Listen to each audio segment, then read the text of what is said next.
일본 엔화 가치가 끝없이 추락하고 있습니다. 최근에 발표된 국제결제은행 통계에 따르면 일본의 실질 실효 환율 순위는 조사 대상 60개국 중 59위를 차지했습니다. 외환위기 때보다 심각해진 엔화 가치 하락은 앞으로도 계속될 것으로 보입니다. 자세한 내용 전해드리겠습니다. 지난 6월 21일 엔화는 외환 시장에서 1달러당 136엔대 중반까지 폭락했습니다. 이는 1998년 7월 이후 가장 낮은 수준으로 떨어진 것이었습니다. 엔화 가치가 이렇게까지 폭락한 가장 큰 이유는 미 연방준비제도 이사회가 지난 5월 15일에 기준금리를 0.75% 인상했기 때문이었습니다. 이번 금리 인상은 1994년 이후 가장 공격적인 금리 인상이었는데 더군다나 연방준비제도는 내년 말까지 기준금리가 4%를 웃돌 것으로 내다봤습니다. 이에 따라 미일 간의 금리 차이가 더욱 커질 것으로 전망되면서 외환시장에서는 엔화 투매 현상이 가속화되는 모습이 나타났습니다. 일본 경제는 경기 둔화에서 벗어나지 못했고 국내 총생산은 여전히 C19 이전 수준을 회복하지 못하고 있습니다. 이 사태에 대응하기 위해 일본은행이 막무가내로 돈을 찍어내고 있는 것도 사실입니다. 이러한 일본은행의 움직임은 엔화 약세의 시작을 알리고 있습니다. 하지만 달러엔 환율 추이를 조금 길게 되돌아보면 2011년 10월에 1달러당 75엔대 최고치를 찍은 이후 엔화 가치가 지속적으로 하락세를 이어온 것도 사실입니다. 통화가 국력의 거울로 여겨지고 있는 것을 감안하면 이처럼 오래 지속되는 엔화 약세 추세에는 미일 간 금리 차이보다 훨씬 더 심각한 문제를 일본이 안고 있음을 시사한다고 할 수 있습니다. 이번 엔화 약세는 일본인들에게 1998년도의 엔화 약세 악몽을 떠올리게 했습니다. 1998년은 한국뿐만 아니라 일본 경제도 심각한 위기에 빠진 시기이기 때문입니다. 1997년 11월부터 1998년 10월까지 일본 대기업 중 망하지 않을 것이라고 여겨졌던 산요증권, 홋카이도 타쿠쇼쿠 은행, 야마이치 증권, 도쿠요 시티은행 등 중견 금융기관의 파산이 잇따랐습니다. 2010년을 100으로 기준 잡고 있는 일본의 실질 실효 환율 추이를 보면 엔저는 훨씬 심각합니다. 국제결제은행 통계에 따르면 올해 4월 엔화 환율은 고작 60.91에 불과했습니다. 이는 일본은행이 추산한 1971년 8월 58.41 이후 약 51년 만에 가장 낮은 수준이었습니다.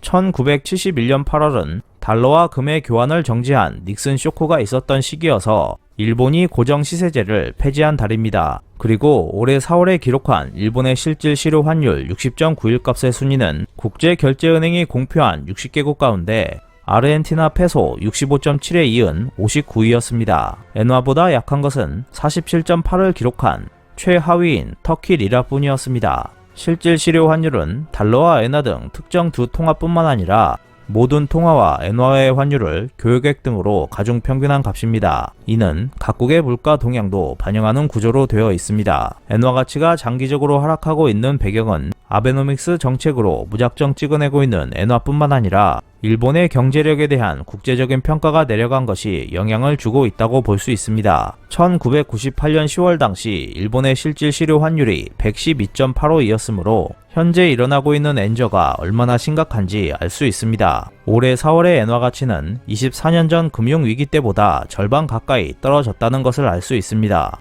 이러한 데이터를 보면 외환시장에서 나타나고 있는 엔화 약세의 흐름은 미일 간 금리 차이 때문이라기보다는 일본 경제 자체가 약해지고 있다는 것이 큰 요인이라고 봐야 할 것입니다. 일본의 거품 경제가 붕괴한 이후 얼마 지나지 않은 1995년 4월 엔화 가치가 사상 최고치를 기록했던 시기의 실질 실효 환율은 150.84였습니다. 버블 붕괴 이후 일본 경제는 상당히 빠른 속도로 나빠졌습니다. 1990년대 중반 일본의 명목 GDP가 세계에서 차지하는 점유율이 20%에 가까웠지만 2005년에는 10%로 추락했고 이후에도 제동이 걸리지 않으면서 2020년에는 5조 397억 달러로 5.9%까지 축소되었습니다. 그동안 일본에는 인구 감소, 저출산 고령화, 성장력 둔화, 일본 기업의 생산성 저하, 실질 임금과 개인 소비 둔화 같은 정체 연쇄 현상이 일어났습니다. 그렇기 때문에 지금 일어나고 있는 엔화 약세의 흐름이 진정되기는 쉽지 않을 것입니다. 더군다나 이러한 엔화 약세 흐름에 쐐기를 박은 것은 파월 연준 의장이 6월 15일 기자회견에서 다음 달 미 연방공개시장위원회에서도 0.5%나 0.75% 금리를 올릴 것이라고 강조한 것이었습니다. FOMC 의장들의 올 연말 기준금리 전망치는 3.4%였습니다. 4차례 FOMC에서 1.75% 더 금리를 올린다는 계산입니다. 내년 말 4%대까지 기준금리를 인상하면 미국의 물가 상승이 진정돼 내후년 말에는 3.4%로 인하할 수 있을 것이라는 게 FRB의 청사진입니다.